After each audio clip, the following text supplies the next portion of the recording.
so I lost my apartment. I went back to my parents begging for help, but they refused to take me in, not even for a little while to get back on my feet. I ended up homeless and living out of a tent in someone's backyard in winter.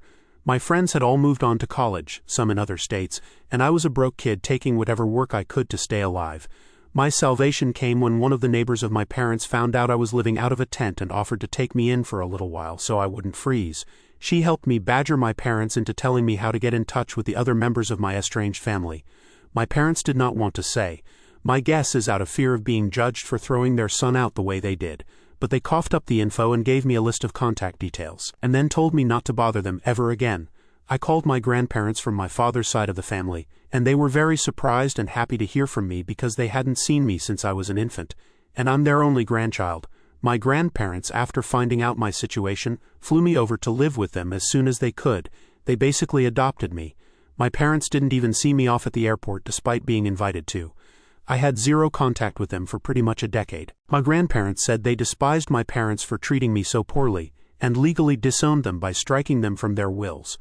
My parents, I'm told, were not happy to hear that, but also said it didn't really matter because they were plenty well off and didn't need anything from my grandparents. How wrong that statement turned out to be.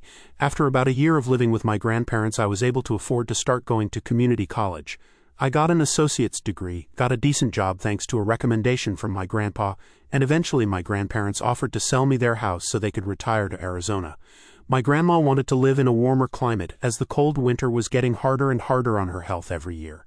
I was sad to see them go, but I happily bought the house. They sold it to me for 1/3 its value, and I'll have it paid off in a few more years.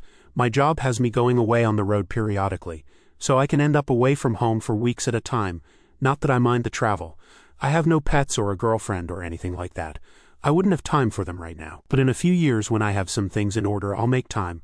I don't want to stay a lonely bachelor forever. Then one day in late 2020 I came home after being away for over 2 weeks only to find a large white van I did not recognize in my driveway.